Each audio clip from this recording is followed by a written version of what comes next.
and a legacy of wisdom and how that lives vibrantly at any age. That's all next.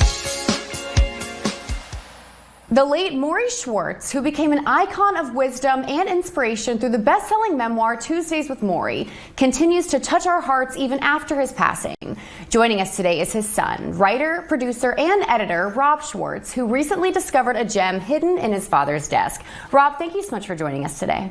Oh, thank you for having me. I just got back from South Carolina. I had an amazing time. Oh, well, we just missed you, but we're happy to have you here. And I take back what I said. This was not recently discovered. This was quite a few years back. Can you talk about this hidden gem?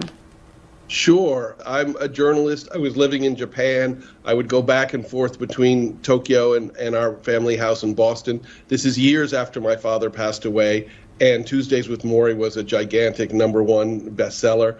And I just pulled open my father's drawer, and I found a manuscript that I had actually talked with him about when he was writing it. He wrote this manuscript from 1989 to 1992, so I knew all about it, but I hadn't thought about it in years, and there it was in front of me, and Tuesdays with Morrie was now a huge hit, a huge bestseller, so I knew that I had an opportunity to do something with this manuscript. It's called The Wisdom of Morrie.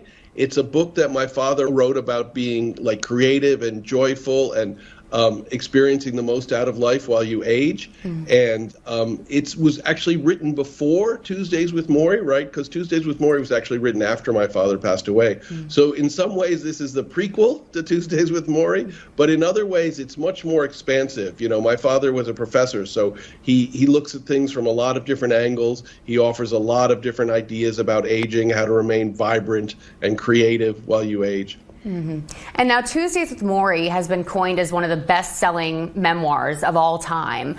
Can you talk about that book? Oh, absolutely. I mean, this was such a revelation for our family.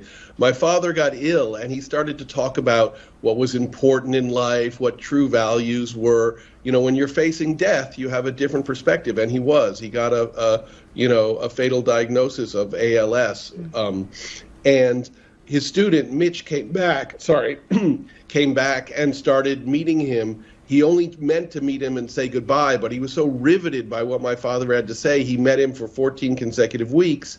And then after my father passed, he wrote Tuesdays with Morrie. So my father never saw it. Oprah discovered it. She put it on her Book of the Month club. It skyrocketed to #1 New York Times nonfiction hardback bestseller and stayed there for 5 years. #1 for 5 years. Wow. It's unbelievable. It was mind-blowing for us. Yeah. That says it all. And now, can you talk a little bit about your father, Morrie?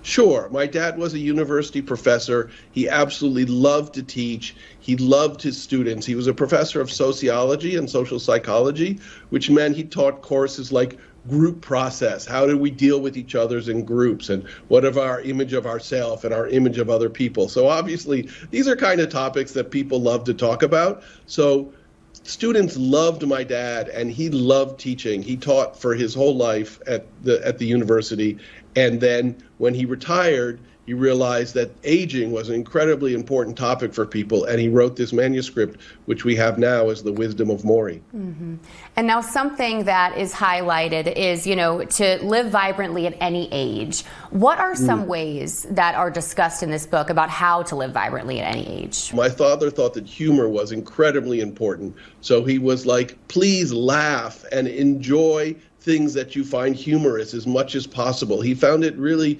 disturbing that humor seemed to go out of the life of some people after a certain age. He thought meditation was extremely important. It helps you calm down, focus your energy, just be more even keeled. Then he thought that it was really important to continue to grow and keep learning, figure out what interests you and study that. You know, whatever it is, take classes, read about it, meet people who are interested in the same thing as you are, and learn more. He thought it was extremely important to honor the relationships in your life, you know, the most important relationships, your family, the people you love, your friends, and also to make new relationships, to make new friends, to keep growing. And lastly, and this is one that's, you know, very wide without any prescription, but he thought it was very important to develop a spiritual relationship whatever that meant for you, right? If it's organized religion, great. If it's something that's much more personal to you, great. But have some kind of spiritual connection, he thought was very important. Absolutely. Well, Rob, thank you so much for joining us today. Wisdomofmorrie.com is where our viewers can go to learn more about this book and to purchase it. And hopefully next time you're in South Carolina, we can talk to you in person. Most definitely. Thank you so much. Thank you, Rob.